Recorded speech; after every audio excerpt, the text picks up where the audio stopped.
So first, before we get into the review, you guys got to check out this shirt. So this was given to me by a family friend. It says, "I need to save money. Oh, look, a new knife." This shirt, probably more than any other shirt I own, describes me very, very accurately. And it was kind of the thought process that was going through my mind when I got this knife we're going to talk about. Guys, today we're talking about the AK-47 by Cold Steel. Before we get into the specs, what I like, what I dislike, and something unique, I want to remind you guys to like and subscribe. But also, we're going to be talking about a giveaway that's coming up, and I'm going to describe, or I'm going to show the knife that we're going to be doing a giveaway of, and that'll go for about a week, but we'll talk about that kind of towards the end. Let me show you just the hilt, not the hilt, the tip of that knife.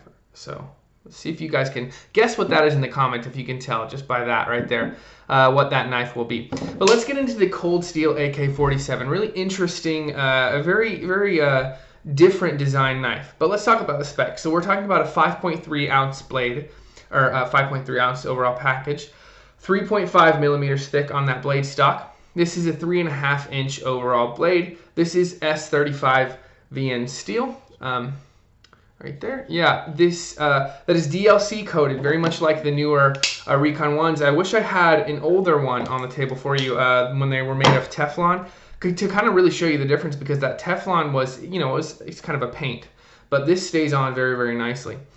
This has the overall length of the handles is 5.5 inches. This has an aluminum kind of, I guess you could call that a skull cracker pommel, glass breaker pommel. It is textured G10, and it is 9 inches overall. So what do I like about the Cold Steel AK-47? Well, guys, I think that the overall profile of this knife, especially when it's closed like this, is just really, really compelling. It's really, really interesting, right? It's got kind of that aggressive tactical look, which, if you're into that, cool. You know, I like knives that look like that, even though I don't really use them in that function. But it's got a very unique styling, a unique profile that I think is really, really compelling.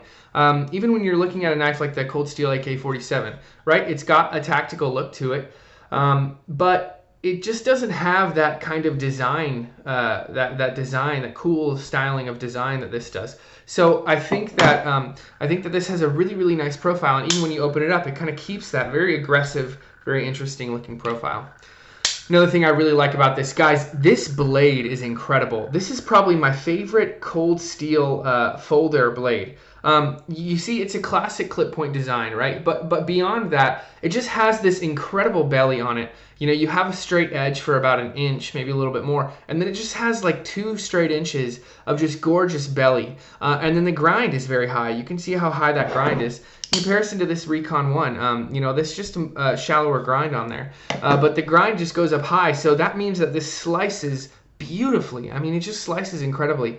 Also, you know, that tip, you guys know I don't like too precise of a tip, right? A pet peeve of mine. This has a beautiful balance of precision and strength. So I think that this blade is honestly probably my favorite Cold Steel folding, you know, the blade design overall on this. Another thing I really like about is this skull cracker glass breaker pommel. Now, is it super practical? Not necessarily. Now, there are things around camp that I can see this actually being useful for. If you bring nuts, you want to crack open some nuts. Sometimes it's just better to have a blunt object for something than a blade. So this, you know, could come in handy for that. As far as it being a defensive tool, I don't really have any experience with that, but maybe you guys, if you do, if you have any, you know, experience with martial blade craft, you can comment below and say, hey, this would be useful, this wouldn't be useful. And people who use glass breakers in their profession, such as paramedics or firemen, they don't use knives for that. They have dedicated tools for that. So I do know that. But I think that it's cool to have, and it can be useful. Is it super, super utilitarian? Probably not, but it adds to the design influence, and it adds to the look, and I enjoy it. Some things are just cool, and you enjoy it, and they don't have a super, you know, a practicality to them. So I enjoy this specifically. Another thing I really like about this is the thumb plate.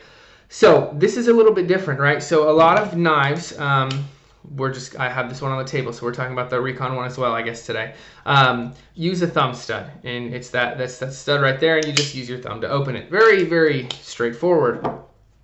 This thumb plate can be used to open with your thumb almost as easily as a thumb stud, but the cool thing about this is it is waveable.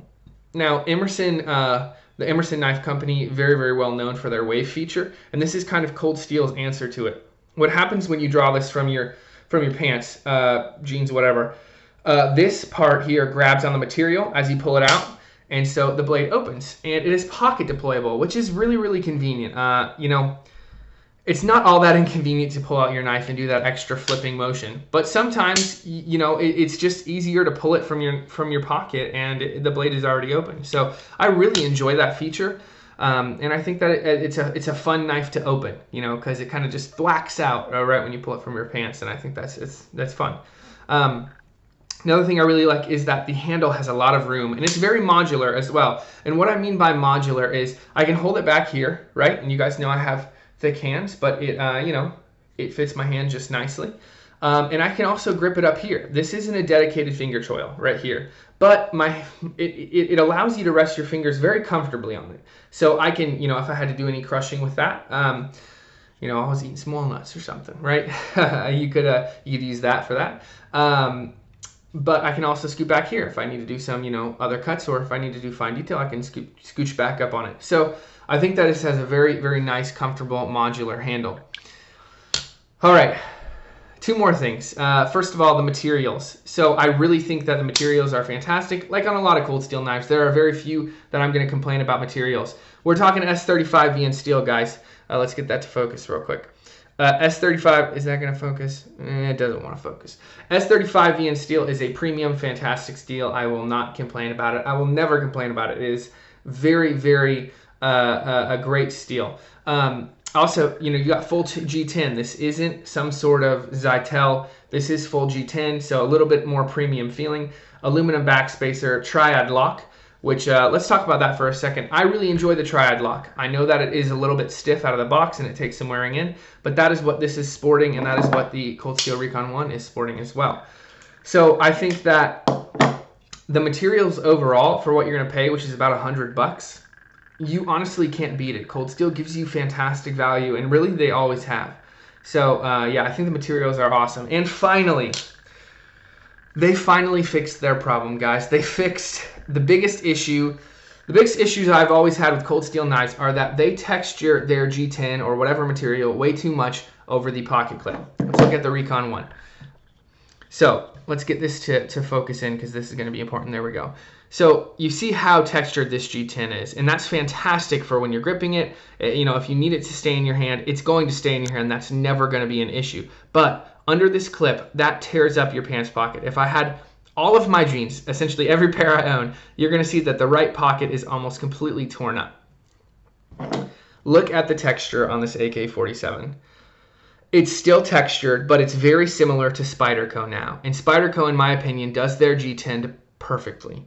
It is textured enough, but you can see it's not as textured as this Recon 1. And this is just the new way that they're putting together their G10. And so under this pocket clip, while it is still textured and over time it might wear out your pants a little bit, it's not going to be nearly as bad as this Recon 1. They finally did it. They finally listened to us. A lot of us have been talking about that for a long time. Let's get this to refocus on me.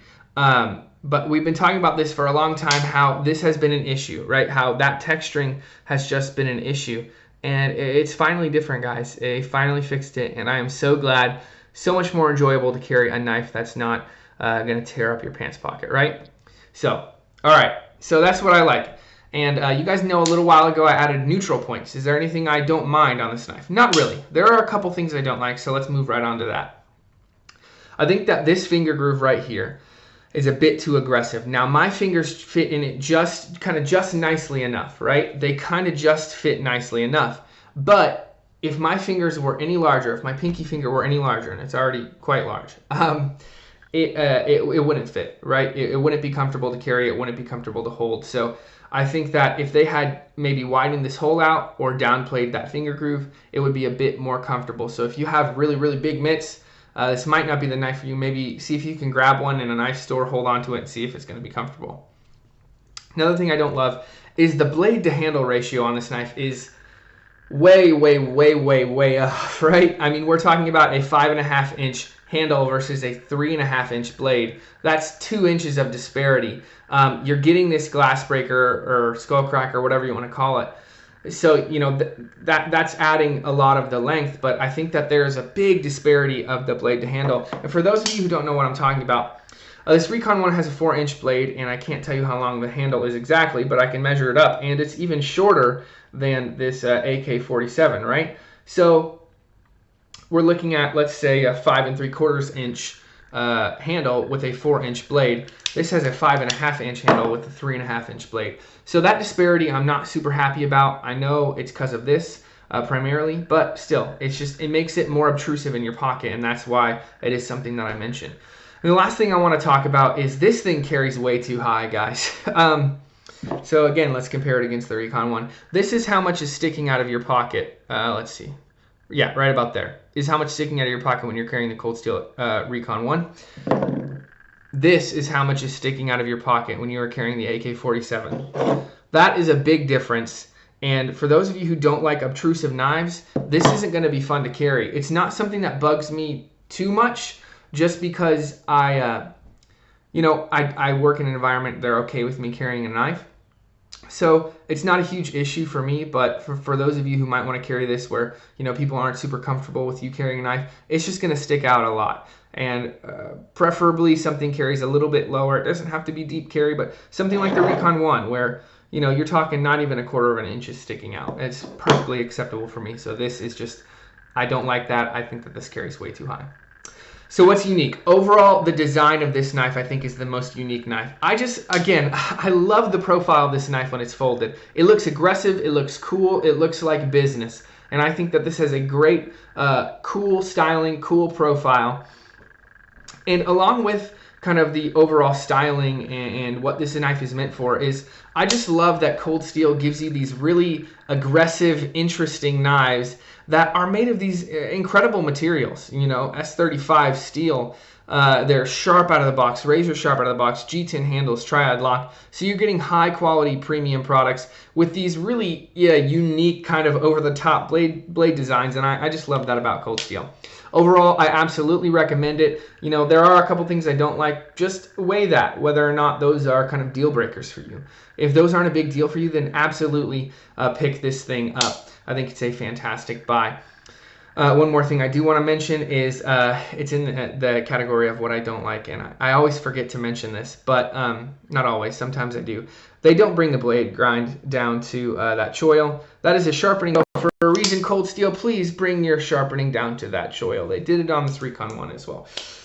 Just start sharpening down there. I don't know why they do it. I just don't like it, and it's stupid. Please start sharpening your blades fully. Anyway, that's the last thing I have to say about the AK-47. Pick one up. It is definitely worth it at the price point of $100. Even if you pick it up for a few bucks more, it's worth it at that. So, what are we doing for the giveaway, guys? So you saw just the bottom of that knife. All right, let's reveal it. The Gerber Gator folding knife. Yeah, you can see I've got a thumb stud mod on this thing. This knife was gifted to me by someone on a forum, and I thought, you know what, let's do a giveaway, because it's not a knife that I will use all that much, and since it was gifted to me, I figured let's do a giveaway on the channel. So to be entered into the giveaway, this is what you have to do. You have to like this video specifically. You have to comment below. You have to be a subscriber of the channel and post this video to whatever social media you want, Facebook, Twitter, whatever. And in about a week, I will decide the winner. It'll be sometime next week. It won't be exactly a week. But I'll decide a winner at random, and then you can private message me your shipping information, and this Gerber Gator will be yours. It is like new. It's really hardly used. And it comes with this sheath as well. So make sure to like this video, comment on this video, subscribe, and post it on whatever social media, and you will be entered to win this Gerber Gator folding knife. This is a really cool knife, and I will probably do a review before I ship it out. But make sure you do that, because I want to give this away to someone who will absolutely use it. So if it's something that you'd be interested in owning for free, I mean, who wouldn't be, right? Make sure and do all those things I just mentioned below. Guys, thanks so much for watching. I really appreciate it. Make sure to like and subscribe, and we will see you in the next video. Peace.